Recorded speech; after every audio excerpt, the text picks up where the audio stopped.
Josué 1, vamos ler 9 versículos. E nós vamos discorrer um pouquinho sobre as ações, as atitudes, uma atitude muito importante que Josué teve, uma atitude de coragem, e a gente vai falar sobre isso. Fazer menção também ao Valdir. Valdir, Deus abençoe, faz um tempinho também que você estava enrolado, mas graças a Deus estamos juntos aí de novo. Família CT te ama, vamos caminhar junto. Quem achou, dá um glória aí. Josué está bem ali depois de Gênesis, ó. Gênesis, Êxodo, Levítico, Josué. Está facinho de chegar lá. Depois da morte de Moisés, servo do Senhor, este falou a Josué, filho de Num, auxiliar de Moisés, e disse: meu servo Moisés está morto, prepara-te agora e atravessa este Jordão, tu e todo este povo, para que a terra que estou dando aos israelitas, como tu e todo este povo para a terra que estou dando aos israelitas. Como disse a Moisés, eu já vos dei todo lugar que pisardes com a sola dos vossos pés. A vossa terra irá desde o deserto até este Líbano, e desde o grande rio Eufrates, toda a terra dos heteus, até o grande mar, onde o sol se põe. Ninguém poderá te resistir todos os dias da tua vida. Como estive com Moisés, assim estarei contigo. Não te deixarei, nem te desampararei. Esforça-te e sê corajoso, porque farás este povo herdar a terra que jurei dar aos seus pais. Apenas esforça-te e sê corajoso, cuidando de obedecer a toda a lei que meu servo Moisés te ordenou. Nunca te desvies dela, nem para a direita, nem para a esquerda. Assim serás bem-sucedido por onde quer que andares. Não afaste da tua boca o livro desta lei. Antes, medita nela dia e noite, para que tenhas cuidado de obedecer a tudo o que nele está escrito. E assim farás prosperar o teu caminho e serás bem-sucedido. Não te ordenei isso? Esforça-te e sê corajoso.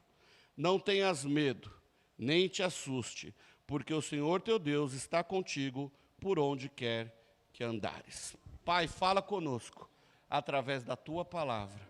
Assim eu oro em nome de Jesus. Amém. Somente no capítulo 1 de Josué, nós vamos ver 3 vezes a exortação: ser forte e corajoso. Esforça-te e seja corajoso. Olha que interessante isso, no versículo 6, no versículo 9 e no versículo 18. Josué, ele entra no cenário a partir ali de Êxodo, no capítulo 17, ele é visto, ele aparece como o general ali da galera de Moisés. Moisés o coloca como líder do seu exército. Isso significa que Josué já era um homem treinado, era um homem já experiente, capaz, pronto para a batalha, pronto para o trabalho. Alguns comentaristas dizem que talvez Josué, desde a época do Egito, já era um homem treinado para as grandes batalhas. Porque o Egito era uma prática comum no Egito, investir em soldados, investir em treinamento. Porque lembram-se que o Egito, quando conquistava povos, pegava ali os seus espólios, pegava os seus escravos e os tomava para si. Então ele treinava aquela galera e incorporava ao seu exército. Possivelmente, então, Josué fosse um desses caras, que tenha tido um treinamento já desde o Egito. Mas isso aí são comentaristas dizendo. O interessante, o importante é que ele sempre se destacou quando estava com o povo hebreu. Todas as situações que Moisés passou, Josué estava lá com ele. Depois que ele entra no cenário, depois que Josué fala lá com o faraó, depois que Moisés fala com o faraó, depois que Moisés passa toda a raiva que tem que passar com o faraó, quando Moisés consegue levar o povo embora, Josué está com ele ali, aprendendo de olho, e no determinado momento, num certo momento, Moisés o coloca como seu auxiliar. Claro que sempre sob a orientação divina. Então, nós vamos ver, quando Moisés recebeu as tábuas dos 10 mandamentos, quando o povo pecou, Deus disse a Moisés que era para eles irem para Canaã, mas que Deus não iria com ele. Moisés, ele se entristece. Não, Moisés, ele se rasga. Não, como que nós vamos para lá se o Senhor não for comigo? Enquanto tudo isso está acontecendo, Josué está lá na tenda. E quando a gente vê esse termo, né? Fulano está lá na tenda. Ele não está lá dormindo na tenda. Ele está no tabernáculo buscando a presença do Senhor. Ele está orando. Irmãos, às vezes nós vemos alguns irmãos passando batalhas, passando situações. O nosso papel, se nós não podemos estar lá com eles, chorando junto, sofrendo junto, a gente pode estar na tenda. A gente pode, de onde nós estivermos, dobrar os nossos joelhos e orar e interceder. Nesta madrugada nós vivemos uma vitória sobrenatural. E aqui está o Benedito e a Cris aqui hoje, que são testemunhas, e vocês, a igreja. Nós estamos aí, sei lá, desde quinta a sexta-feira, todo mundo aqui tenso, preocupado, porque o irmão do Benedito deu um surto e sumiu, ninguém achava esse homem. Fomos para o joelho, fomos orar, eu sei que a família dele foi atrás, correu atrás, orou também, saiu procurando, chamou polícia, fez tudo. Hoje, nessa madrugada, ele foi encontrado, graças a Deus, e está bem, né? Glória a Deus. É isso. Se nós não podemos estar juntos lá, a gente tem a obrigação de estar na tenda, dobrar o joelho e vamos orar. Tem que chorar junto, vamos chorar junto. A gente costuma estar junto em tudo, né? Na hora da festa, né? Na festa, no churrasco, a gente está junto, mas na hora de chorar, também precisamos estar juntos. Somos uma família. Somos uma família. E como família, como comunidade de fé, a gente ri muito junto. A gente come muito junto, mas na hora que a gente estiver aqui para a tenda, dobrar o joelho e ficar o tempo que for preciso orando, buscando a resposta do Senhor, como família nós faremos. Amém? Enquanto Josué também serviu como comandante do exército, ele destruiu vários inimigos, ele liderou a destruição de vários inimigos de Israel. Nós vemos isso na tomada da terra prometida, na terra de Canaã. Quando alguns dos hebreus se rebelaram contra Moisés, Josué estava lá firme, manteve-se firme nos propósitos, no plano de Deus. Então era natural que com a morte de Moisés, Josué assumisse o seu lugar. Muito interessante também é que o nome Josué, em hebraico, quando traduzido para o grego, transforma-se em Jesus. A salvação é o Senhor. Jesus quer dizer salvação. Josué quer dizer salvação. Josué deixou de ser um simples discípulo. Josué deixou de ser um bom discípulo para ser um discípulo excelente. Nós temos aprendido que ser bom é muito bom. Ser bom é muito bom. Mas o bom é inimigo do excelente. Entenderam? Nós não podemos ser apenas bons, nós precisamos ser excelentes naquilo que fazemos. Está certo, meus irmãos? Hoje nós vamos falar um pouquinho sobre termos uma atitude de coragem. E por que termos uma atitude de coragem? Porque Deus não trabalha com covardes. Deus não trabalha com covardes. Juízes 7, versículos 2 e 3, eu vou ler só o 3, vou ler o 2 e o 3, diz assim, lá em Gideão, quando Deus está falando com Gideão, lembram-se que no período de Juízes, não havia rei sobre Israel, e cada um fazia o que queria, então o povo vivia pecando, só que quando o povo chegava no fundo do poço, Deus levantava um juiz para trazer o povo de volta para ele. E por que Deus fazia isso? Porque o povo, se nós olharmos todo o período dos juízes, até a monarquia, até Saul aparecer no contexto, nós vamos ver que o povo era um povo de altos e baixos, né?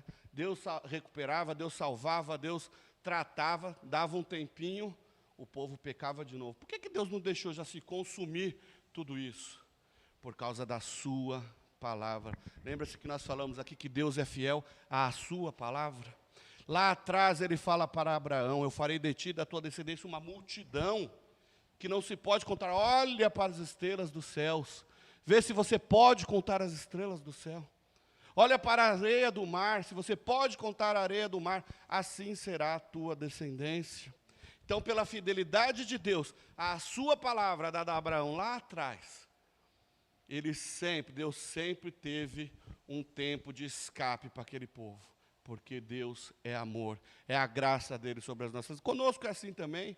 Nós pisamos na bola, a gente falha, principalmente vocês, eu nem tanto, mas a gente pisa na bola, a gente peca, a gente erra, mas o Senhor está sempre ali, cuidando, não é isso? Isso se chama graça, é o favor de Deus sobre as nossas vidas. Então lá em Juízes 7, versículos 2 e 3, lá com Gideão, o Senhor diz o seguinte: o povo que está contigo é grande demais para eu entregar os midianitas em suas mãos, para que Israel não se glorie contra mim, dizendo, foi a minha própria mão que me livrou. Então olha o que Deus fala aqui. Deus está dizendo para Gideão assim, ó, eu não trabalho com covarde, tira os medrosos do nosso meio, tira os covardes do nosso meio. Olha o versículo 3, vai e anuncia o seguinte, quem for covarde e medroso, volte e retire-se do meio do monte de Gileade. Então 22 mil se retiraram e ficaram 10 mil. Se nós continuarmos o texto, esses 10 mil ainda foram reduzidos, né? Mas o que nós queremos falar aqui, o foco aqui, é sobre os covardes. Haviam 22 mil ali, pelo menos, então, que estavam ali por obrigação. Ai, Gideão está me chamando, eu tenho que ir, mas eu não quero estar ali, mas tem que ir. O Senhor sabia disso? Espera aí, não. Eu não consigo, Deus não consegue olhar para uma pessoa que não quer estar com Ele. Deus ama essa pessoa. Jesus morreu por essa pessoa. Mas Ele não pode fazer muito se a pessoa não quer estar com Ele. Vocês estão me entendendo? Vocês estão aqui nesse momento, nesta igreja, nesse salão pequeno, com 4 ventiladores ligados, cozinhando, morrendo de calor, porque vocês querem estar aqui buscando a presença do Senhor, ou não? Porque eu estou aqui suando, mas eu quero receber mais do Senhor. Se eu tiver que ficar aqui o resto do mês, aqui preso, aqui eu fico, porque eu quero estar com o Senhor. Deus não trabalha com quem é obrigado a trabalhar. Eu disse aqui, ninguém é obrigado a nada. Fazemos por amor, servimos ao Senhor por amor, buscamos ao Senhor por amor, porque queremos estar com o Senhor. Então nós percebemos primeira característica peculiar que nós vemos em Deus aqui neste texto. Ele não trabalha com covardes. Segunda, ele não trabalha com multidões.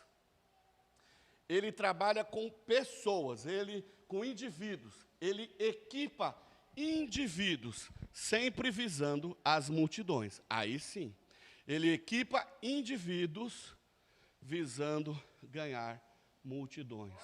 O Senhor está nos equipando aqui, semana após semana, para que nós, como indivíduos, possamos alcançar, possamos levar a palavra de Cristo ao maior número de pessoas possíveis, certo? Ele levantou, por exemplo, Abraão, ele prometeu uma descendência numerosa. Mas para esta descendência numerosa surgir, ele levantou um indivíduo primeiro. De ti farei uma grande nação. Ele levantou Moisés, um indivíduo, que ficou com medo, né? Mas Senhor, eu sou gago, minha língua é pesada. Não tem problema não, é você que eu quero usar. Se você está com medinho, eu vou chamar Arão, seu irmão, vem cá. Seja o intérprete dele aí. Mas Deus usou o indivíduo para tirar o povo, para libertar o povo do Egito. Ele levantou Josué para dirigir o povo na conquista de Canaã. Levantou juízes quando o povo pecava, quando o povo se afastava do Senhor. Ele levantou juízes para trazer o povo de volta a Deus. Quando o povo cansou, se rebelou e falou, Deus, precisamos de um rei igual às nações vizinhas. Deus levantou reis, um líder do povo para tratar com o povo. Quando precisou de Deus falar, Deus levantou profetas para falar com o povo, para falar com as multidões. Jesus, ele falava às multidões. Jesus, o indivíduo, uma pessoa falando para grandes multidões. Quem mais? Jesus prepara, discipula 12 discípulos que vão alcançar multidões. Pedro se levanta lá em Atos 2 para falar com a multidão. O Senhor está te levantando nesta manhã aqui também, para trabalhar, para falar a multidões. O Senhor tem dado aqui direcionamento para muita gente, para falar às multidões. E às vezes a gente pensa que multidão é só lá um estádio lotado, né? Não. Quantas pessoas passam pelas nossas vidas no nosso dia, no dia a dia? No transporte público, lá no centro de Osasco. Olha quantos lugares nós passamos que tem multidões de pessoas nos olhando. No trabalho, às vezes você trabalha com um grupo de 10, de 20, de 30 pessoas lá, e às vezes você não vai ter a oportunidade de parar num púlpito, abrir a Bíblia e começar a pregar. Não, até porque se você estiver trabalhando, você tem que trabalhar, você não tem que pregar. Mas a sua vida é o livro aberto para as pessoas verem. A sua vida é onde essas pessoas vão olhar o seu testemunho, as suas ações, a sua atitude, vão dizer, uau, eu quero ser como esse cara. Esse cara é parecido com Jesus, eu quero ser assim também. Eu quero me parecer com Jesus, como é que eu faço? E a sua vida, o seu testemunho, vai atrair essas pessoas a Cristo, não tenha dúvida disso. Outra coisa, Deus não trabalha com quem faz com obrigação, já mencionei isso, né? Estavam ali porque amam a Deus. Estamos aqui porque amamos a Deus. Agora é interessante que nós vemos aqui nesse texto em Juízes, que foi o próprio Deus quem descartou os covardes. Olha que coisa. Deus diz, tira daqui. Quem for covarde e medroso pode voltar, pode ir lá para sua casa. Pode ficar tranquilo. Porque Deus quer trabalhar com pessoas dispostas. Deus quer trabalhar com pessoas que querem fazer história. Sabe aquela galeria lá de Hebreus 11, lá os heróis da fé? Imagine nós aqui se pudéssemos, eu não sei se isso é até pecado falar, mas imagine se nós pudéssemos, com as nossas vidas, com as nossas ações, testemunharmos do amor, da graça de Jesus, sermos cristãos verdadeiros, genuínos, autênticos, ao ponto do nosso nome ser incluído lá na galeria dos heróis da fé. Vocês conseguem imaginar isso? Pois o nosso nome está escrito em algo muito mais importante. O nosso nome está escrito lá no livro da vida. E quando Deus olha lá e bate o olho lá, ó, André Henrique, esse é o cara, esse pode ficar aqui. Jair dos Santos, esse é bem-vindo. Olhar para cada um, Fernando Melo, Larissa, Rosana, Alex, Elaine, galera, isso é teu Osasco. Vinde, pode entrar, olha, que alegria receber vocês aqui. É isso que eu penso. Chegar lá no céu, Jesus alegre, feliz. Olhar para cada um de nós e dizer assim, valeu a pena morrer por você. Valeu a pena morrer por você. Deus quer trabalhar com pessoas que querem fazer história, que querem deixar um legado. Nós não podemos passar nessa vida, nós não podemos passar nessa geração sem deixar um legado. Assim como Deus usou homens simples, mas corajosos, para impactar em multidões, Ele quer usar a sua vida para impactar a geração que você está, o lugar que você está, o seu bairro, a sua casa, o seu trabalho. Observe que nem todos os corajosos que Deus usa nasceram corajosos. Por exemplo, nós vamos ver até o próprio Gideão. Gideão 6,15, quando ele é chamado, ele olha, Senhor, como que eu vou livrar Israel? A minha família é a menor. A minha família é a menor dos menores lá em Israel. E eu sou o menor da minha família. Quem sou eu para fazer alguma coisa por Israel?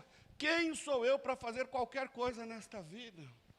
O Senhor levanta improváveis para chacoalhar nações, para chacoalhar histórias. Então não ache que você é um improvável.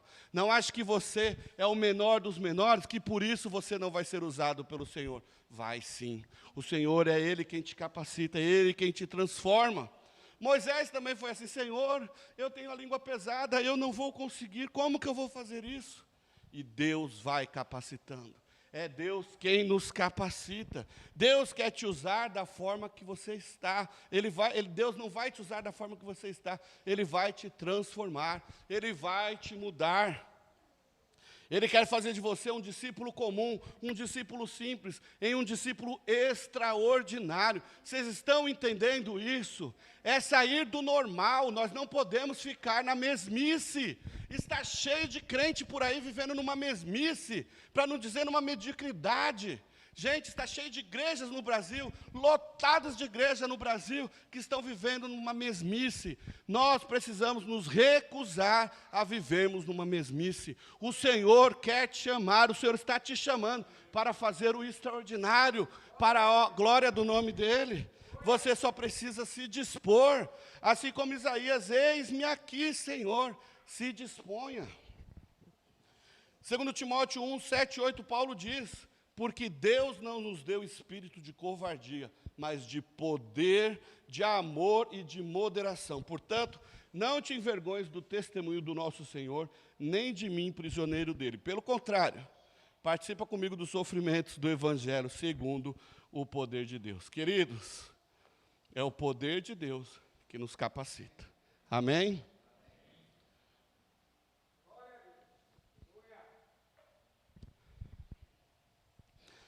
Uma famosa e verdadeira fala de Albert Einstein diz assim, que tem muita gente, inclusive pastores, que acham...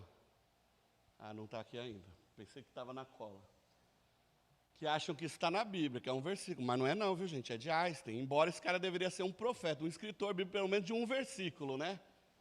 Que Deus não escolhe os capacitados, mas capacita os escolhidos.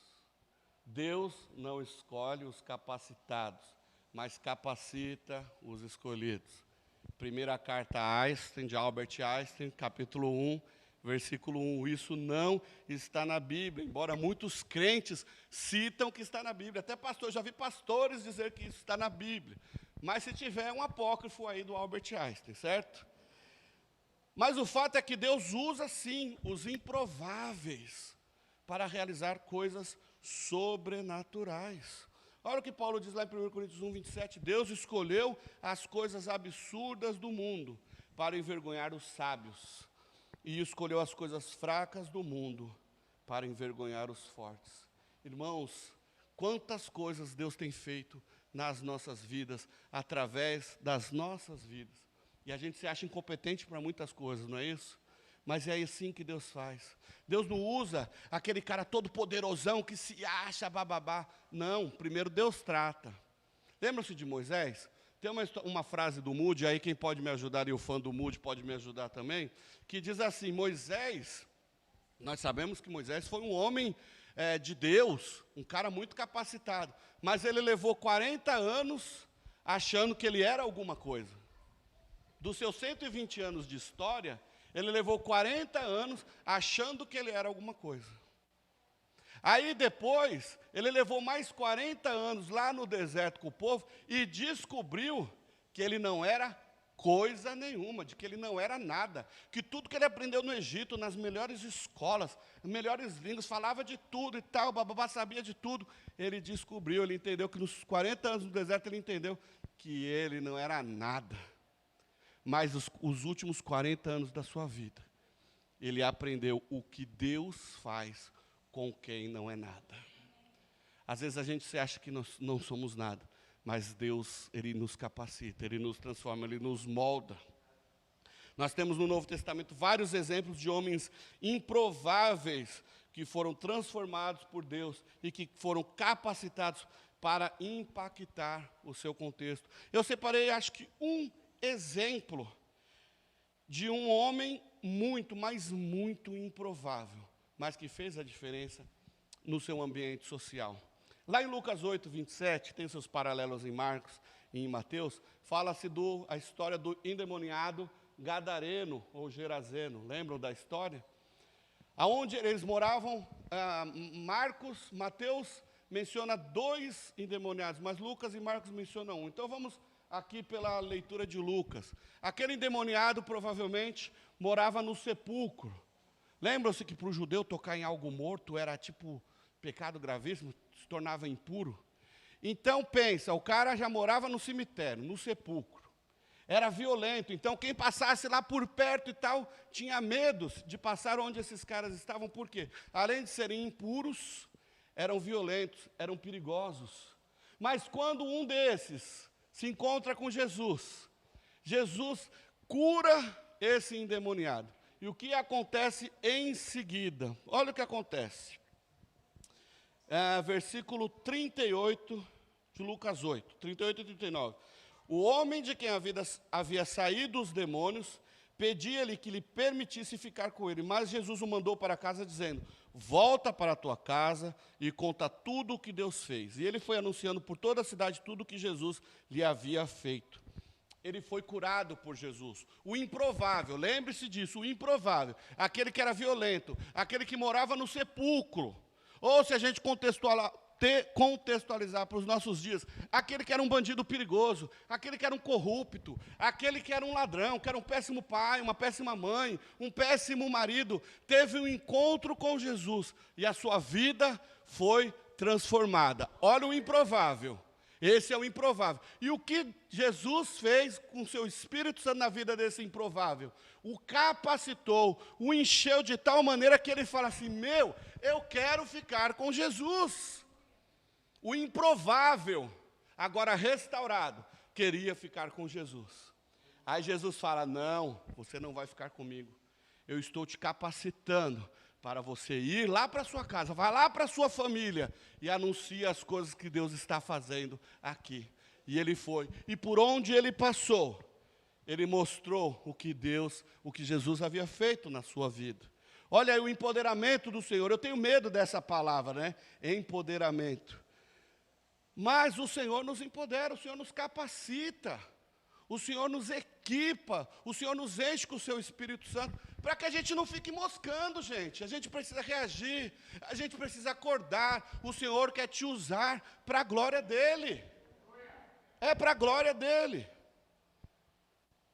Observe que o Senhor capacita homens e mulheres que são rejeitados, que são desprezados, que são ignorados pela sociedade e os faz discípulos extraordinários.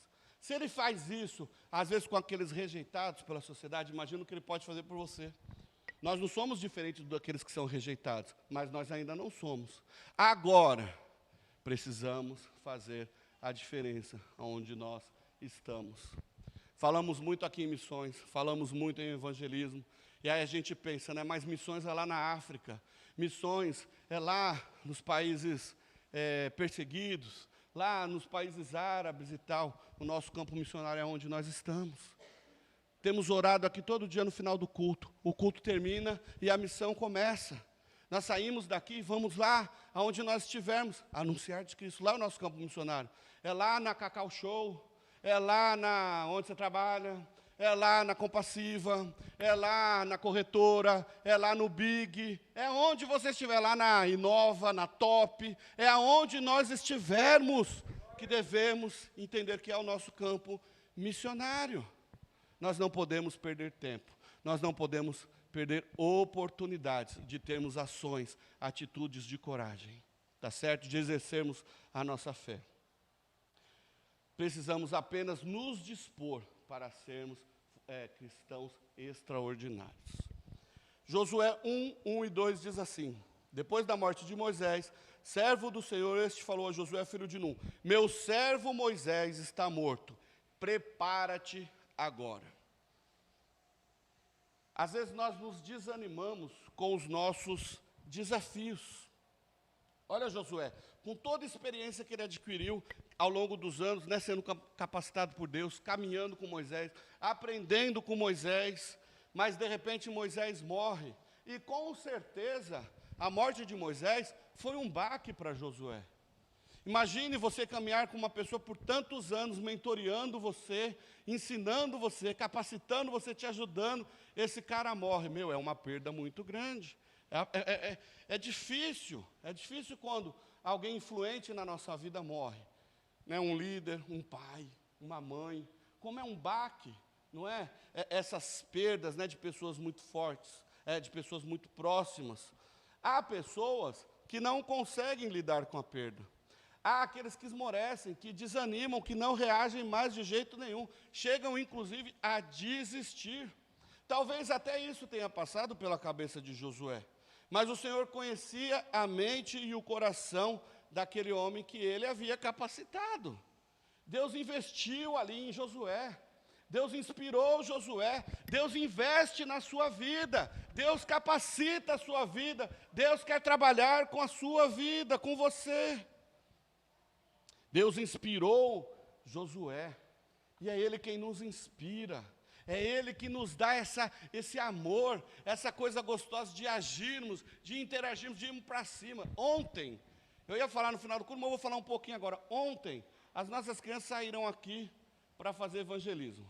Né? A Wanda, a Júlia, Karine, tinha um tio que ensinou uma música nova ali, ó, o tio Elcio, a tia Cecília, o Jair, o Alex, a Tiffany, quem mais? Acho que estava essa galera, né? Saímos aqui evangelizando.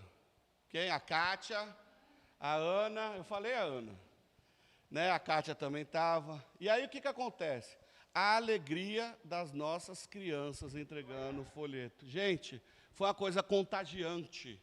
Foi contagiante, para não dizer emocionante, inspirante. Foi assim extraordinário, foi fantástico.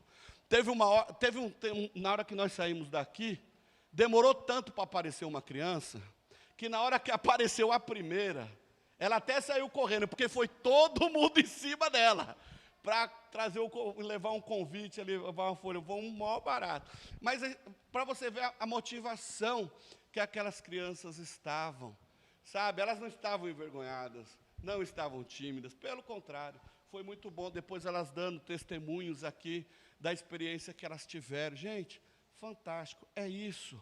Nós não podemos nos desmotivar, pelo contrário, os desafios que nós temos não podem ser motivos, os obstáculos que nós temos não podem ser motivo de desânimo, pelo contrário, tem que ser motivo para nos impulsionar a vencermos os desafios, né?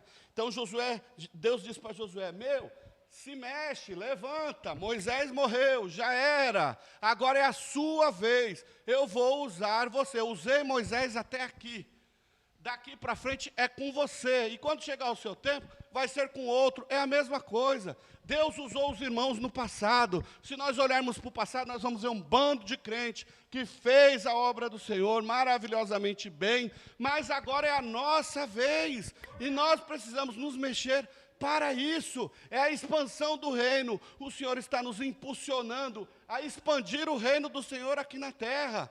Daqui a pouco a gente passa, essa geração passa, e outros vão levantar para fazer a obra do Senhor. É isso. Por isso que eu digo, nós não podemos passar por esta geração sem deixar um legado. Outra coisa, é interessante ver que Deus não jogou Josué na fogueira. Deus vira para Josué, vai para cima, esforça-se, ser corajoso, porque eu estarei contigo. Eu não fui com Moisés, vai ser com você a mesma coisa, você é apenas a parte 2. Né? Moisés é a retirada do Egito, é Moisés parte 1. Agora a conquista da terra da Canaã é a parte 2, e assim vai. E é uma continuidade, a história do povo de Deus continua na minha e na sua vida. Nós somos a noiva de Cristo, a igreja é a noiva de Cristo, Ele não vai nos abandonar, Ele não vai nos decepcionar, Ele não vai nos deixar sofrer ao ponto de nós não conseguirmos dar conta. Né? Coríntios 10:13 vai dizer isso, Ele não vai deixar que venha sobre nós algo tão pesado, um fardo tão grande assim que nós não possamos carregar. Ele conta conosco, mas Ele nos equipa, Ele nos capacita, Ele está conosco, Ele não nos deixa na fogueira, não. Até Daniel, que foi jogado na fogueira, Jesus foi lá foi Daniel não, né? Os 3 amiguinhos dele lá, o Sadraque, Mesaque, esse amor de crente aqui, não é isso? Foi Sadraque, Mesaque e Abednego, né? Foram lançados lá na fornalha, e mesmo assim, ó, Deus mandou eles lá para o fogo, mas não deixou eles no fogo sozinhos. Jesus foi lá estar com eles. É assim, se o Senhor tiver que mandar você para a fogueira, Ele vai junto, fique tranquilo. Amém? Nós somos a noiva de Cristo, Ele vai cuidar da sua noiva. Quantas vezes temos nos motivado por pequenas coisas, temos nos desmotivado por pequenas coisas. Já pararam para pensar nisso? Tudo é motivo para o desânimo. O irmão, a irmã Sandra não fez café no domingo de manhã, então eu estou chateado, não volto mais naquela igreja. Vocês conhecem histórias assim. A irmã Sheila não trouxe a minha torta de frango na quarta-feira. Não volto mais lá, de jeito nenhum. Estou dando exemplos aqui absurdos, mas a gente conhece exemplos de tipo assim, de gente ficar fora 3 semanas da igreja esperando alguém ligar. Aí o Kaique não liga, não vou mais lá porque me abandonaram. Qualquer coisa é motivo para o desânimo. Ah, hoje está um tempo esquisito, ó, não está nem frio, nem calor. Não vou para a igreja, porque eu só gosto do calor. Aí faz calor, não vou para a igreja porque está muito quente, eu vou ficar suado naquele lugarzinho lá que é uma sauna. Está frio, não vou porque está frio. Gente, o crente brigou com o outro, sei lá por causa do que, já é motivo para desânimo.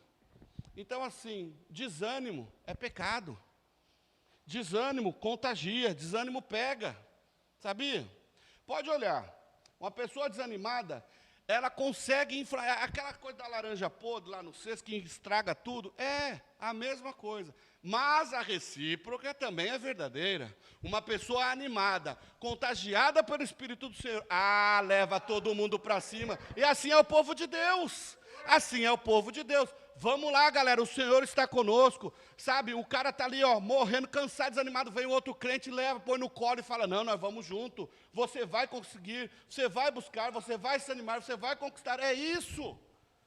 Nós somos família e por isso não caminhamos sozinhos. Quando um está triste, está chateado, chega o outro e fala assim, não, vamos para cima. Quando um está apurado, passando, sei lá, não tem arroz em casa, de repente junta a galera que leva lá 30 quilos de arroz. E assim vai. A gente está precisando, estamos lá, olha olha nosso salãozinho, nossa igreja. Chegamos aqui, tinha um monte de coisa para fazer. Olha como está tudo tão lindo agora. Por quê? Nos juntamos e fazemos. É assim.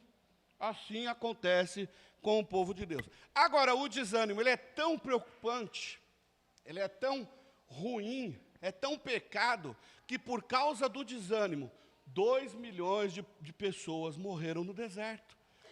No mínimo 2 milhões de pessoas, né? Aquela galera toda que estava com Moisés, não passaram, não chegaram lá na Terra Prometida, lembram-se disso? Ficaram andando até passar toda aquela geração. Eu quero dizer que nós precisamos nos animar, porque sem ânimo ninguém se levanta da crise. Sem ânimo ninguém cruza o Jordão. E se nós continuarmos o texto lá de Josué, o primeiro desafio que Josué tem é o quê? É cruzar o Jordão, é passar pelo Jordão. Sem ânimo, ninguém enfrenta desafios. Sem ânimo, ninguém entra e toma posse da terra prometida. Sem ânimo, ninguém vive. Sem ânimo, ninguém evangeliza. Sem ânimo, ninguém experimenta o avivamento da igreja. Sem ânimo, ninguém experimenta o sobrenatural de Deus nas suas vidas.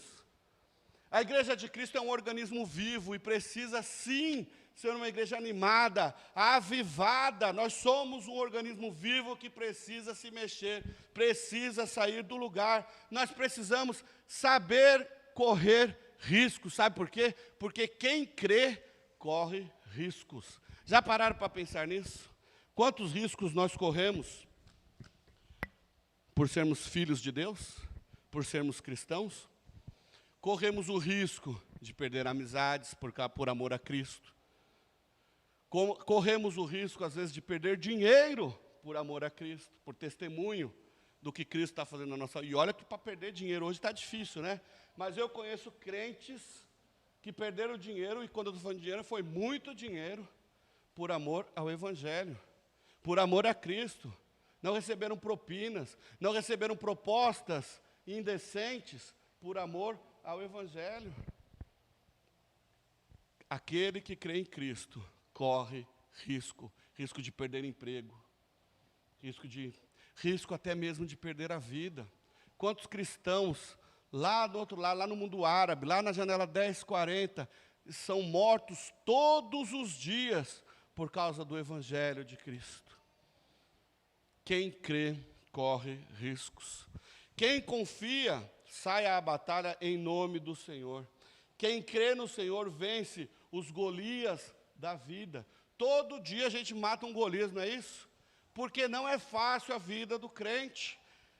Josué ganhou tremendas batalhas porque ele confiou no Senhor que dá a vitória. Nós precisamos confiar no Senhor, porque a vitória é dele. A luta é nossa, mas a vitória também é nossa, garantida por Ele. Então, irmão, se você está passando por uma luta, fique firme, persevere, ore, jejue, busque, porque a vitória é certa, porque quem luta por nós é o Senhor. Olha, nós vamos ver isso em Josué 3, versículos 16 e 17. Josué precisava atravessar o Jordão. Gente, eu fico imaginando essa situação. Lá com Moisés, lá na travessia do Mar Vermelho, também, né, aquela situação, pensa, o rio Amazonas, ele se abrir em dois, assim, abrir um caminho para você passar. Uau! Gente, isso é uma coisa assim sobrenatural. Mas é isso que Deus faz. O nosso Deus, Ele não é um Deus do normal. O nosso Deus não é um Deus do natural. Nós somos normais, nós somos naturais, mas o nosso Deus é sobrenatural. E Ele quer nos transformar em discípulos sobrenaturais, extraordinários. Josué, ele para diante do Rio Jordão.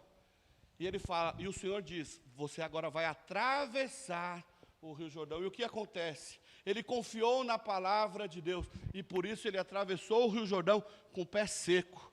Olha o que diz lá o versículo 16 e 17. As águas que desciam pararam e ficaram amontoadas. E todo Israel fez a travessia a pé enxuto, até que todo o povo acabou de atravessar o Jordão. Vocês têm noção que quando vocês já passaram naqueles lugares que fica água, e a água vai secando, vai ficando lama, barro, não é isso? Vocês têm noção que nem isso ficou?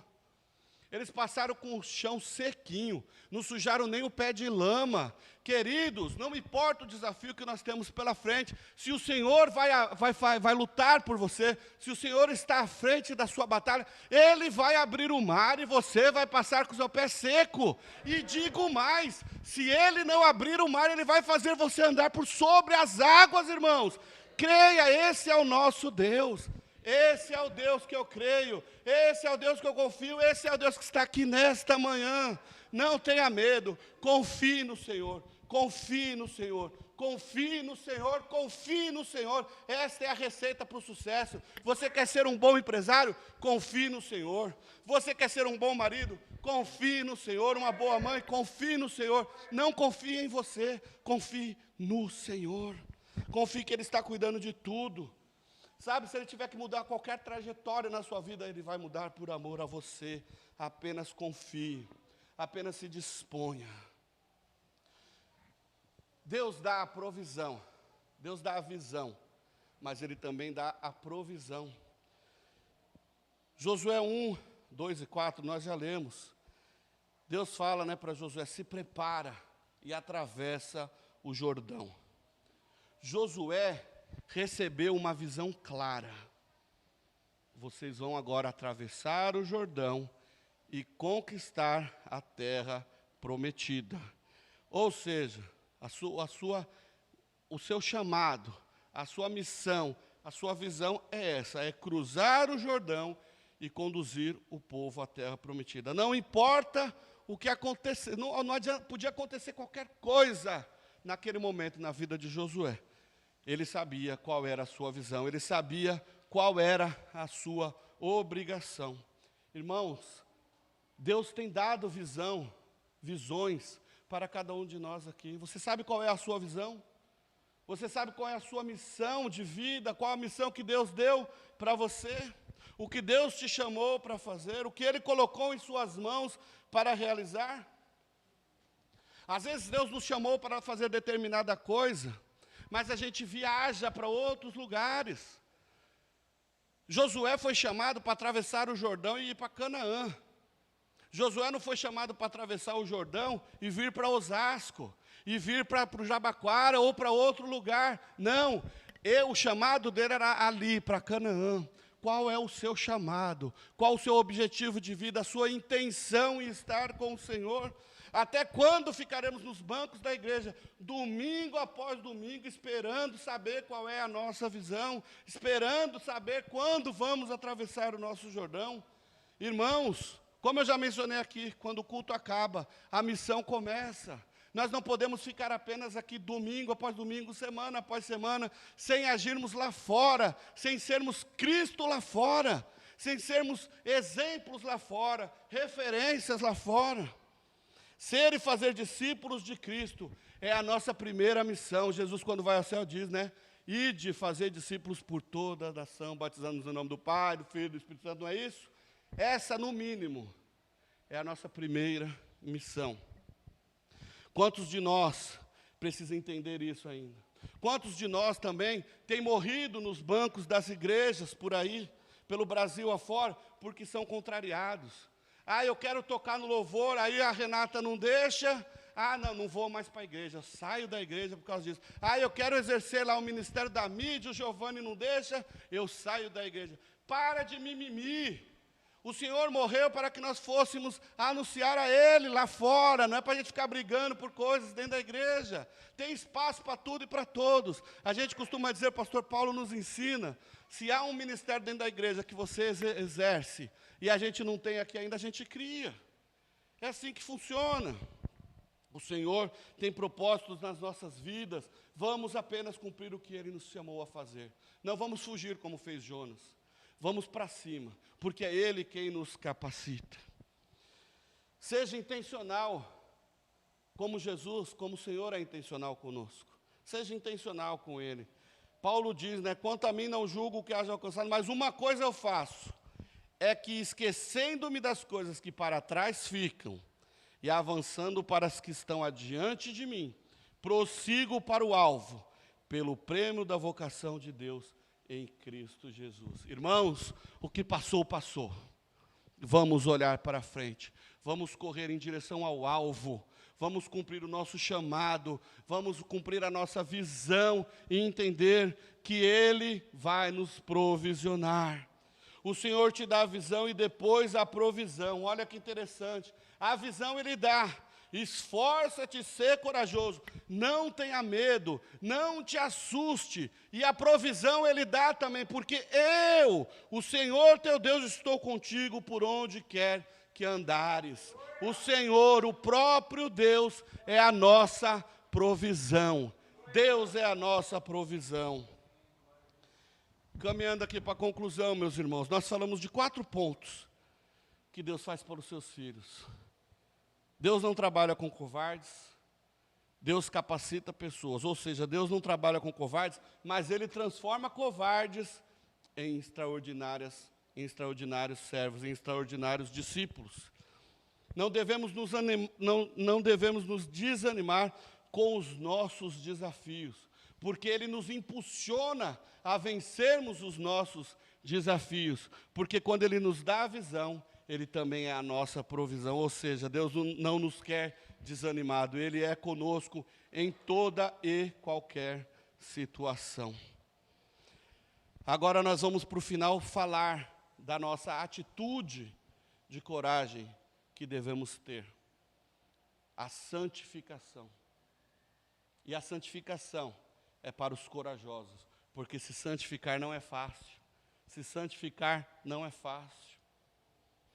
Deus diz a Josué, esforça-te, ser corajoso. Não tenhas medo, não te assuste, porque eu sou contigo.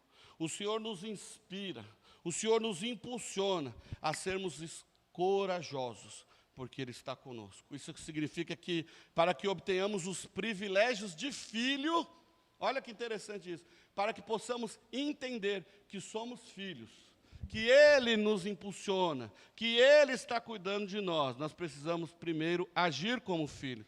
E como filho nós precisamos antes entender que somos adotados por Ele.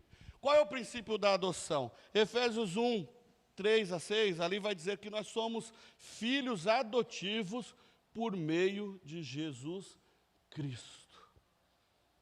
Por causa de Jesus, fomos adotados por Deus. Aí nós vamos lembrar, né, lá em Romanos, aquele que de antemão conheceu a este, os predestinou a serem filhos. Olha só, antigamente, antes de tudo, Ele já sabia quem ia perseverar, quem ia guardar até o fim, guardar a sua fé até o fim. Esses são os eleitos, esses são os adotados, esses são os filhos de Deus, esses são eleitos no Filho, pelo sangue de Jesus Cristo. O sangue de Jesus que nos purifica de todo pecado, nos justifica pela fé e nos regenera. É o sangue de Jesus que nos faz uma nova criatura. E como nova criatura, Ele espera que nós sejamos santos. Porque assim como diz lá em 1 Pedro, Jesus dizendo, sejam santos porque eu sou santo. Irmãos, nós não vamos conseguir nunca, jamais, termos um relacionamento com Deus, termos uma liga com Deus, se nós não buscarmos a nossa santificação. E por isso que a santificação é uma atitude de coragem. A santificação denota renúncia, renúncia ao pecado, renúncia aos prazeres da vida. Talvez a renúncia a muitas coisas que é difícil para o crente largar, mas a santificação requer o desapego das coisas desse mundo, para você ser ligado às coisas dos céus. Somos novas criaturas.